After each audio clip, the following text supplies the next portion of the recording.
10 grand. Now he understands that you have to stay dedicated for any circumstance. Everybody clap your hands. All right, Doug, so what are we doing? I bought some brakes for the Drift Trike. Trying to make it a little less sketchy. Right, it's broken somebody's foot, it almost broke your foot. I couldn't stop. This is when you cut back to old footage. Yeah. I just couldn't stop. Almost went through an intersection, underneath a car. So no one is safe. It goes 40 miles an hour, we gotta make it stop. Lift with your back, not your legs, right? So you already showed everybody the worn out brakes. Yeah, they're really, really bad. Feel how smooth that is. Yeah, it's been polished by a plastic brake. Go-kart guys sell a disc brake for the axle. So I'm gonna put a disc brake on there and then some kind of handle. So you can have it full throttle and going down the street and be like, what? You kick it out without even using the throttle. Well, you get to test it. Okay, of course, I'm the guinea pig. When you pull the brake handle, it's going to hopefully grab this disc, slow down the axle, and spin us out. So we can put it out there, or we can put it over here. How professional do you want this install to look?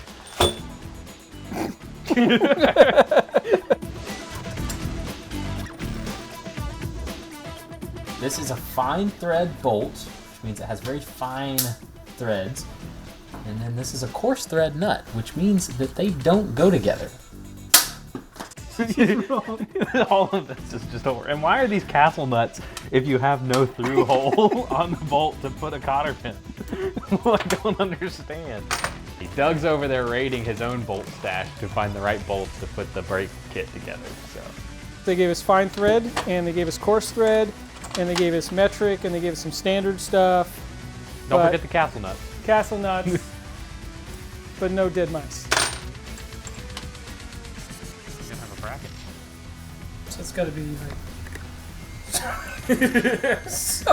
some really ridiculous looking bracket. There you go. Now they're one piece. The shifter is not supposed to do that, but we don't have any kind of handle for our hydraulic e-brake, so we figured this might work really well if we drill a 1/2-inch hole in the bottom.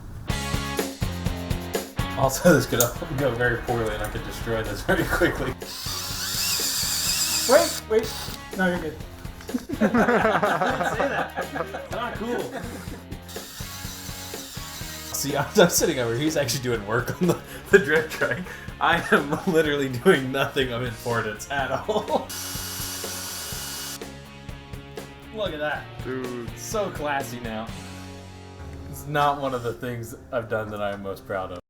Okay, while Jacob was playing around, I've been back here building a bracket that's going to hold this disc.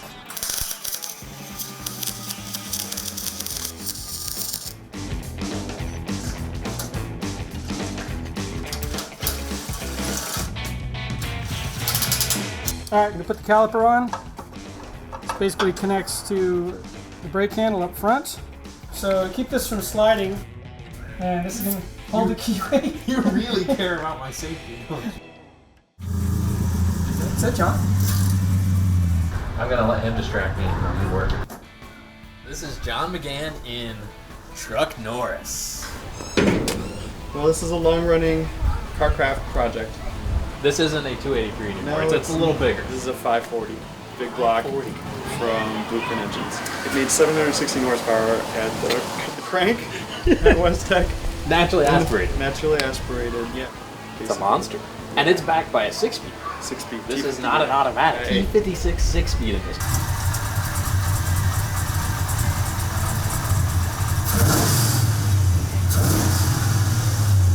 So, this is the best part of this whole truck. I mean, come on. It's your truck with Chuck Norris and an American flag in the background. It's so good. What we have here is the master cylinder that's going to be controlling our disc brake in the rear. So we welded up a couple brackets here to the frame. We ended up running the lines they provided through our frame back to the caliper, and this is going to squeeze on the caliper when you pull back on this and thus keep you from dying in theory. Or make you die.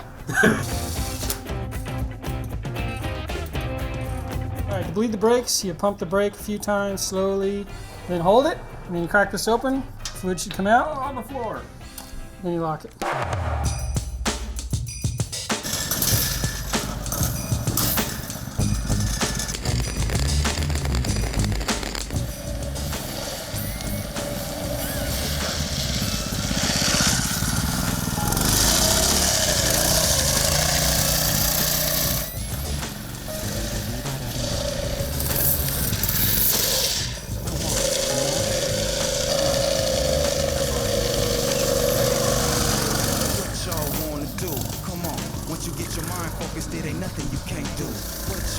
fun to do.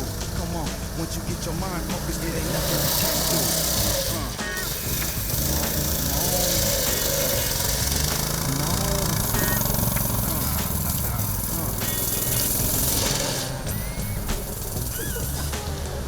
We had this disc, we had a caliper, then we had a master cylinder, and then this really awesome shift handle from the Volkswagen Phaeton V12. How about the driving impressions? Is it better? Now I can actually stop the thing. You can use the e-brake to initiate a drift and then the throttle to come out of it, so the thing is way more controllable. Come on. Please remember to like, comment, and share this video with your friends, and tune in next time.